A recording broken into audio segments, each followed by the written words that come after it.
Bharat Institute of Higher Education and Research, Chennai. Admissions open for BTech, BSc Agri, BPharm, Nursing, Paramedical and Arts and Science courses. One Day Traders Academy. How to earn monthly 5 to 15% profit. To attend the workshop, contact the number given below. இப்போது புதிய அறிமுகம் ஆச்சி hotel sambar மற்றும் ஆச்சி இடிச்ச sambar 50 gram ரூபாய் 20 மட்டுமே. Serial நடிகை ஸ்ரீதேவி அசோக் இவங்களுக்கு ரீசெண்டா இரண்டாவதா பெண் குழந்தை ஒன்று பிறந்திருந்துச்சு. அந்த ஒரு விஷயத்த தன்னோட சோசியல் மீடியா பேஜஸ்லாம் ஷேர் பண்ணியிருந்தாங்க. நிறைய ஃபேன்ஸ் அண்ட் ஃப்ரெண்ட்ஸ் எல்லாருமே வாழ்த்துக்களும் சொல்லியிருந்தாங்க. இந்த நிலையில தன்னோட டெலிவரி டைம்ல சி செக்ஷன் எக்ஸ்பீரியன்ஸ் பத்தி அவங்களோட யூடியூப் சேனல்லையும் சொல்லியிருக்கிறாங்க. இது சி செக்ஷன் அப்படின்றது சிசரியன், அதை தான் சி செக்ஷன் அப்படின்னு சொல்லுவாங்க. ஸோ அவங்க அந்த வீடியோவில் பேசும்போது எனக்கு கடந்த 23ஆம் தேதி எனக்கு டெலிவரி டைம் கொடுத்துருந்தாங்க. ஸோ அப்போ டாக்டர்ஸ்லாம் என்ன சொன்னாங்க அப்படின்னா 22ஆம் தேதி ஈவினிங்கே நீங்கள் ஹாஸ்பிட்டலில் அட்மிட் ஆகிடணும் அப்படின்னு சொல்லியிருந்தாங்க. அதுக்கப்புறமா இந்த சாப்பாடை மெயினாக சொன்னாங்க. அந்த சாப்பாடோ தண்ணியோ இது எல்லாமே 22ஆம் தேதி ஈவினிங் 7 மணி அந்த சமயத்துக்குள்ளேயே பார்த்தீங்கன்னா நீங்கள் சாப்பிட்டு முடிச்சிருங்க. 10 மணிக்கு மேலே நீங்கள் எதுவுமே சாப்பிடக்கூடாது அப்படின்ற மாதிரி சொல்லியிருந்தாங்க. ஒருவேளை உங்களுக்கு பசிச்சிச்சு அப்படின்னா நீங்கள் எங்ககிட்ட சொன்னீங்கன்னா நாங்கள் ட்ரிப்ஸோ அந்த மாதிரி ஏதாவது உங்களுக்கு போடுவோம் அப்படின்ற மாதிரி சொல்லியிருந்தாங்க. ஸோ எனக்கு ஆல்ரெடி இந்த ஒரு எக்ஸ்பீரியன்ஸ் சி செக்ஷன் அப்படின்றத நான் பண்ணியிருந்தாலும் கூட எனக்கு இந்த தடவை பெரிய ஒரு பதட்டமும் சரி ஒரு பயமும் ஏற்பட்டுச்சு. அது முக்கியமான காரணம் என்னோட முதல் குழந்தை சித்தாரா. ஏன்னா சித்தாராக்கு வயசு அப்படின்றது பார்த்தீங்கன்னா ரொம்ப மெச்சூர்டு வயசுலாம் கிடையாது, 2.5 வயசு தான் ஆகுது. அப்போ புதுசாக ஒரு குழந்தை வரும்போது அந்த குழந்தைய அவள் எப்படி பாப்பா, பொசிசிவ் ஆயிடக்கூடாது, அம்மா அப்பா அவங்க கூடவே டைம் ஸ்பெண்ட் பண்ணுறாங்களே, நம்மளை தனியாக விட்டுருவாங்களா அப்படின்ற மாதிரிலாம் நினச்சிடக்கூடாதுன்னு சொல்லிட்டு பல யோசனைகள் என்னோட மனசில் போய்கிட்டே இருந்துச்சு. அது மட்டும் இல்லாமல் சித்தாரா எப்போவுமே என் கூடவே தான் இருப்பா, எப்போ பார்த்தாலும் என் கையை பிடிச்சே நடந்துக்கிட்டு இருப்பா. இப்போ திடீர்னு இந்த டெலிவரி டைமில் அவளை தனியாக அனுப்பும்போது அவள் எந்த மாதிரி ஃபீல் பண்ணுவா அப்படின்ற விஷயங்கள் எல்லாமே என் மனசில் ஓடிக்கிட்டே இருந்துச்சு அப்படின்னு சொல்லிட்டு ரொம்ப எமோஷனல் ஆகி அந்த வீடியோவில் பேசியிருந்தாங்க.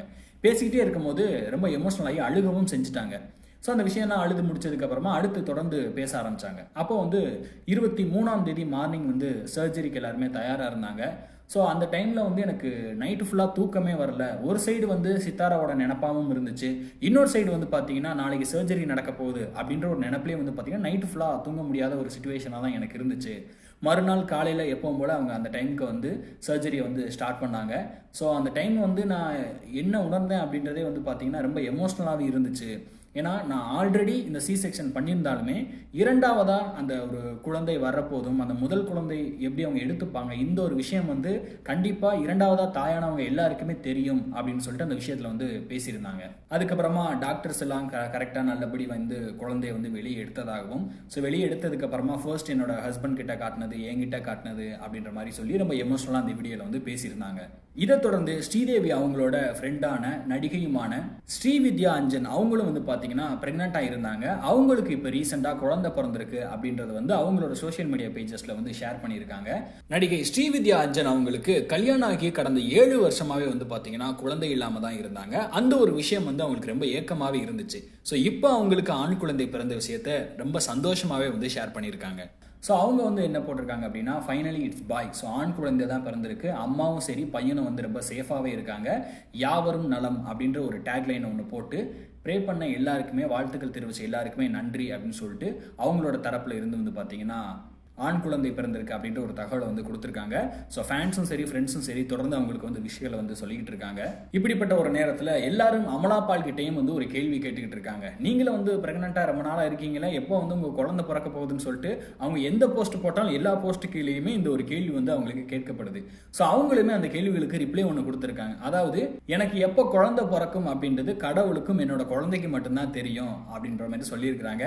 அது மட்டும் இல்லாமல் இதுக்கு முன்னாடி ஒரு சில போட்ட போஸ்ட்டுகளையும் பார்த்தீங்கன்னா அவங்க கடைசி மந்த்து 9 மந்த்ஸ் அப்படின்ற மாதிரிலாம் சின்ன டேக்லைனை மட்டும் யூஸ் பண்ணிக்கிட்டு இருக்காங்க. ஒருவேளை இன்னும் ஒரு சில நாட்கள்லையும் இல்லை அடுத்த மாதங்கள்லேயே பார்த்தீங்கன்னா குழந்தை பிறக்கிறதுக்கான வாய்ப்பு இருக்குது அப்படின்ற மாதிரியும் நிறைய கமெண்ட்ஸ்கள் போட்டுக்கிட்டு இருக்காங்க. இன்டர்வியூஸ் பார்க்கல இருக்கும். வணக்கம், நான் ரெஜிரா தேம்பாவன். ஸோ இன்னைக்கு நம்ம கூட ஸ்ரீவித்யா மேம் தான் இருக்காங்க. வணக்கம் மேம். வணக்கம் ரெஜிரா, எப்படி இருக்கீங்க? நல்லா இருக்கேன் மேம். எப்படி இருக்கீங்க நீங்கள்? சூப்பராக இருக்கேன். சூப்பராக இருக்கீங்க. ஸோ பார்க்கும்போதே தெரியுது ரொம்ப அழகாக இருக்கீங்க மேம். அந்த சூப்பராக இல்லை, லைஃபாக சூப்பராக இருக்கேன். நானுமே நீங்கள் லைஃபாகவும் சரி இல்லை பார்க்குறதுக்கும் சரி நீங்கள் அழகாக தான் மேம் இருக்கிறீங்க. தேங்க்யூங்க. ஸோ ஒரு சீரியல் ஆக்ட்ரஸ், ஸோ இங்கேருந்து இப்போ அடுத்து மதர், ஓகேங்களா? ஸோ இந்த ட்ராவல் பற்றி நம்ம இப்போ பேசலாமா மேம்? நிறையா பேச வேண்டியது இருக்குது. லவ் எப்படி வந்துச்சு நாங்கள் தெரிஞ்சுக்கலாமா? ஆக்சுவலி உண்மை சொல்லணுமா பொய் சொல்லணுமா? உண்மைதான் மேம் சொல்லணும், அதுக்கு தான் வந்துருக்குறேன். ஆனால் நம்புவீங்களான்னு தெரியல, பார்த்த உடனே பிடிக்கும்ல, ஒரு சிலரை பார்த்த உடனே பிடிச்சிரும், லவ் அட் ஃபர்ஸ்ட் சைட்னு சொல்லுவாங்களே, அது எனக்கு நடந்துச்சு. அப்படியா? ஆமாம். எப்படி பசங்களுக்கு தான் நம்ம பார்த்தோன்னே பிடிக்கும், பொண்ணுங்களுக்கு அப்படி பார்த்தோன்னே பிடிக்குமா என்ன? அதான் எனக்கு என்னன்னே தெரிலங்க. ஆக்சுவலி நாங்கள் ஒரு ஷூட்காக பிளான் பண்ணி, ஒரு மூவிக்காக பிளான் பண்ணி கொல்லிமலையில் ஷூட்டு. ஸோ கொல்லிமலையிலேருந்து ஒரு பஸ் ஸ்டாப் இருக்குது, நாமக்கல் ஒரு பஸ் ஸ்டாப் இருக்குது, அங்கேருந்து தான் மாறி போகிற மாதிரி. ஸோ அந்த பஸ் ஸ்டாப்பில் தான் நாங்கள் வந்து ஒரு கார் மாற்றும் போது அவரும் அந்த காரில் வந்திருந்தாங்க. ஸோ அப்போ தான் பார்க்குறேன், பார்த்த உடனே திடீர்னு மறுபடியும் பார்க்கணுன்னு தோணுச்சு. பார்த்த உடனே பிடிச்சிருச்சு, என்னன்னு தெரியல. அந்த ட்ராவல் ஒரு 1 வீக் வந்து நாங்கள் ஷூட் பிளான் பண்ணியிருந்தோம் அங்கே. அந்த 1 வீக்கில் அவரோட கேரக்டர் பயங்கரமாக எல்லாரையும் கலகலான்னு சிரிக்க வைக்கிறது, பேசுறது, பழகிறது, அது இல்லாமல் ரொம்ப இம்ப்ரெஸ் ஆகிட்டேன். பார்த்த உடனே பிடிச்சது. பட் அந்த 1 வீக்கில் நான் அதிகமாக பேசுனதும் இல்லை, ஆனால் பழகி பிடிச்சிருச்சு. அந்த ட்ராவலில் போதே வந்து லைஃப் டைமாக இவங்க கூட தான் ட்ராவல் பண்ண முடியும், அது அப்போவே ஃபிக்ஸ் ஆகிட்டீங்க நீங்கள். ஓகே மேம், அப்போ வந்து பார்த்தோன்னே பிடிச்சிருச்சு. நீங்கள் அவங்கள தூரத்துலேருந்து பார்க்கும்போது அவங்க பண்ணுற அந்த ஒரு கேலப்பாக வச்சுக்கிறதா இருக்கட்டும், இல்லை அவங்க பண்ணுற அந்த விஷயங்களாக இருக்கட்டும், அது ரொம்ப பிடிச்சி போச்சு. பட் அது போய் அப்ரோச் பண்ணுறதுக்கு நம்ம உள்ள பதட்டமாக இருக்கும்ல, அதுக்கு நீங்கள் நல்லா ட்ரை பண்ணி யார் ஃபஸ்ட்டு அப்ரோச் பண்ணா? அதுவும் நான் தான். நான் உண்மையை ஒத்துப்பேங்க, எல்லாமே நானே சொல்லிடுவேன். ஆக்சுவலி நான் ஒன்றுமே இல்லை, அவங்க நம்பர்லாம் வந்துட்டு என்னோடய ஃப்ரெண்ட் பாஸ்கர் அண்ணான்னு சொல்லிட்டு ஒருத்தர் இருக்கார், அவர் மூலிமா எனக்கு கார்த்திக், என் ஹஸ்பண்ட் பேர் அர்ஜுன் கார்த்திக், அவர் தான் தெரியும். ஓகேவா? ஸோ பாஸ்கர் அண்ணாவோட மொபைல்லேருந்து கார்த்திக்கோட நம்பர் வந்து வாங்கிட்டு அதுக்கப்புறம் நார்மலாக மெசேஜ் பண்ண ஆரம்பிச்சிட்டேன். அப்புறம் கொஞ்ச நாள் வந்து நார்மல் மெசேஜ், நார்மல் ஃப்ரெண்ட்லியாக வந்து டாக் போயிட்டு இருந்துச்சு. திடீர்னு ஒரு நாள் என்ன பண்ணேன், சரி எப்படி சொல்கிறது அப்படின்னு தெரியாமல் நான் பாட்டு மெசேஜ் போட்டுமா, that's why I love you so much, that's why I like you so மச்னு அடிக்கிறதுக்கு, சரி மனசில் இருக்கிறது அப்படியே மெசேஜாக வந்துருச்சு, that's why I love you so much அப்படின்னு சொல்லிட்டு. 2 நிமிஷம் ரிப்ளையே வரல.